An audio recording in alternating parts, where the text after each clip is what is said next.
नमस्कार, जय महाराष्ट्र, जय मनसे. एक नंबरची निशाणी रेल्वे इंजिन. आमचा अनुदादा आता माझ्या ड्रायव्हिंग सीटला माझे सारथी बदललेले आहेत. प्रदीपदादा शिकवण आले आहेत. आमचे धामणेदादा ज्यांनी 3-4 गावांवर जोरदार प्रचार केला आणि आमचा मया फ्रॉम अहमदनगर अहिल्याबाई नगर. आणि आपला आता मुरुडमधून प्रचार सुरू आहे. 5 पंढरी केल्यानंतर आता आम्ही मुरुडला आलो आहे. खेडला काही टीम आहेत, मंडणगडला टीम आहेत. दापोलीचा 90% प्रचार घर टू घर पूर्ण झालेला आहे. आता फक्त काही मोठी गावं राहिली ती या 2 दिवसात पूर्ण करतो.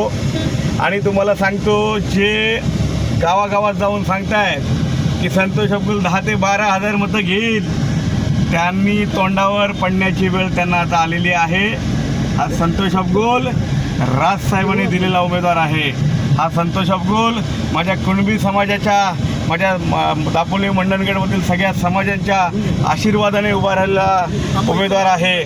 माझ्या सदस्यांची मेहनत, आमच्या पक्षाच्या सर्व कार्यकर्त्यांची मेहनत, ह्या सगळ्या जोरावर आपण आहे. त्यामुळं जनतेने आता बिनधास्त राहायचं आहे. 20 तारखेला तुम्ही सर्वजण 1 नंबरचं बटन दाबणारच आहात आणि 23 तारखेला विजयाच्या रॅलीत देखील आपण सर्वांनी यायचं आहे.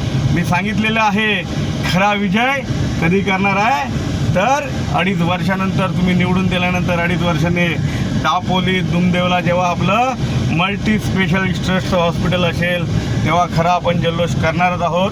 परंतु 23ला विजयाच्या रॅलीत आपण सगळ्यांनी यायचं आहे. मी तुम्हाला छाती ठोकपणे सांगतो, आजचं आपलं एकूण मतदान आहे आजच्या दिवसाचं.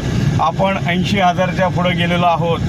आम्ही जेव्हा जनतेत जातो आहे त्यामुळं जे कोणी 10,000 12,000 मतांचं गणित मांडतायत त्या माझ्या हितचिंतकांच्या नादाला लागू नका. 23 तारखेला ते तोंडावर पडलेले असतील आणि 20 तारखेला त्यांना तोंडावर पडण्याचं काम आपल्यासारखे तमाम माझे मतदार बंधू आणि भगिनी करणार आहेत. आणि दापोली मंडणगड खेडच्या हितासाठी माझ्यासारख्या सर्वसामान्य उमेदवाराला आपण विजयी करणार आहात आणि मी आपलं आयुष्यभर आभारी आहे.